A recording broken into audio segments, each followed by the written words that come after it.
René Magritte stood in the center of a cavernous, shadow-draped gallery. But these were no ordinary walls. They were stretched canvases of his own creations, surreal and confounding.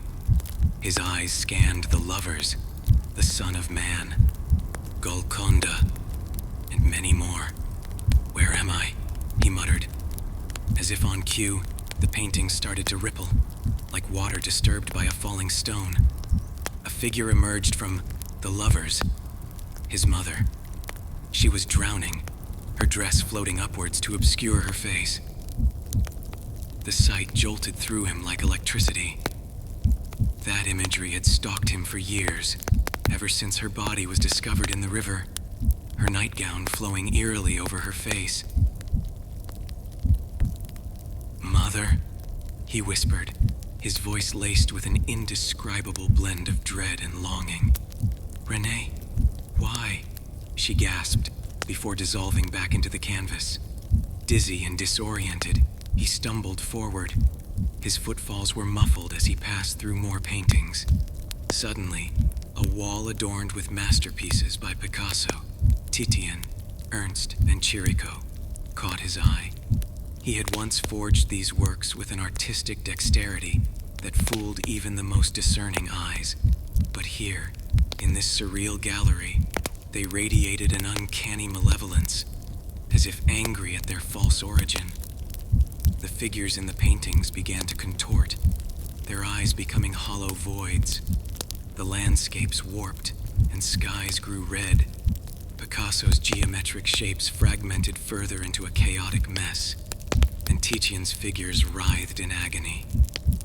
Ernst's surreal objects pulsated grotesquely, and Chirico's deserted town squares echoed with phantom footsteps. "Is this my retribution?" René thought, clutching his head in his hands. Desperate for relief, he saw the Son of Man, his iconic self-portrait hanging on the opposite wall. The green apple obscuring the face seemed to beckon him. For a moment, René felt an odd kinship with his apple-faced doppelganger. Striding towards it, he reached out to touch the green fruit. As he did, the apple materialized in his hand, weighty and real. He could smell it. Hungry and confused, René took a bite, hoping to taste the crisp sweetness he'd always imagined. Instead, he felt a tightening sensation in his throat, as if gripped by invisible hands. Panic surged through him as he choked, gasping for air, and fell to his knees. That's when he saw it, a serpent slithering out from the bitten apple. This was no ordinary worm, but the serpent from the Garden of Evil itself. Its scales shimmered with an otherworldly luster, and its eyes glinted malevolently as it coiled its way up his arm. René dropped the apple and clutched his throat, his vision tunneling. The serpent reached his ear and hissed softly, "Welcome to your eternal gallery, René. Here, every painting is a window, but also a mirror." His vision blurred. The world was spinning all around him, until blackness took its place.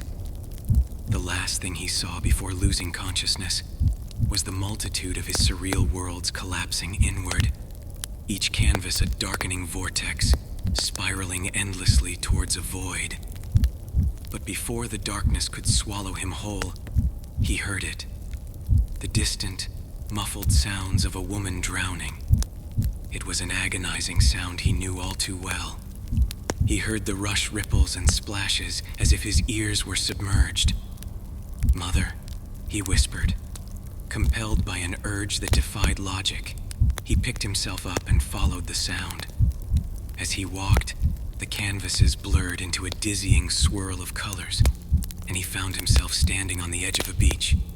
White sand, cerulean skies, and a human eye surveyed all. He paid it no mind as the sound of drowning had become clearer, a desperate cry rising from the depths of the sea. René plunged into the water.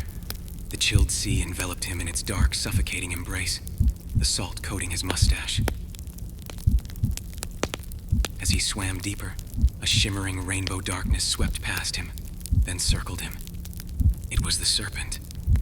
Its golden eyes dripped with intrigue. René swam past it, shutting his eyes expecting a venomous bite. But the serpent left him be. He saw a floating figure further below, the unmistakable form of his drowning mother, her nightgown billowing around her like a shroud. With a final burst of energy, he reached out and grabbed her. Kicking fiercely, he surged toward the surface, his lungs screaming for air. As they broke through, he gasped, filling his lungs with the salty air of the ocean. But what he saw next was incomprehensible. His mother dissolved into a flock of doves that burst into the sky, wings flapping in a frenetic rush towards freedom. The tips of her wings tickled him, but then he knew his effort was in vain. He looked around and realized the vast ocean around him had disappeared. Instead, he was drowning in a sea of blue, the blue eyes of his wife, Georgette. "René," she whispered softly, "you've been lost for so long." His eyes met hers, but instead of the comforting depths of her gaze, all he saw was a reflection of himself. The realization hit him like a ton of bricks. He was the one who was truly lost, adrift in a gallery of his own making. "Who am I?" René asked, his voice tinged with a desperate edge. "You are you," Georgette replied, her voice both loving and distant. "But sometimes, that's not enough." Her words stung even more, because he knew them to be true. René looked deeper into her eyes and saw it. A fleeting glance exchanged with another man, a hidden smile, a secret rendezvous. His wife was having an affair. All at once, the walls of the gallery crashed back into existence around him. The paintings leered at him, each one a cruel caricature of his own fears and failures. As he pondered the absurdity of it all, a soft chuckle reverberated through the gallery. "Ah, René, you never cease to amaze me," said a voice from the shadows. A figure stepped into the dim light. It was him, another René Magritte, but older, weary, and laden with an air of resignation. René looked at his older self, then back at the painting of Georgette's eyes. His mind churned with questions, each one a puzzle piece that refused to fit into the jigsaw of his life. "You will never find the answers you seek in this gallery," his older self said, "because the questions themselves are flawed." Before he could ask what that meant, his older self raised a hand, snapping his fingers. The canvases began to swirl again, each painting metamorphosing into a vortex. "This is your eternity, René, a labyrinth with no exit, where every turn leads you back to yourself." As he said this, the older René stepped into one of the vortexes and disappeared. René was left alone. The last thing he heard before the darkness enveloped him was the distant, haunting cry of a woman drowning. It was a sound he knew he would chase for all eternity, always hoping, always failing to save her. So, this time, he didn't even try. René stood at the edge of another vortex, its swirling depths beckoning him toward an unknown fate. With a deep breath, he stepped into it and found himself in a dimly lit room. It took a moment for his eyes to adjust, but when they did, he recognized the scene before him, Leonardo da Vinci's The Last Supper. But it was eerily empty. Jesus and the disciples were conspicuously absent. Only the plates of food and goblets of wine remained on the long table, exactly as they were depicted in the painting, but devoid of the figures that gave them context and meaning.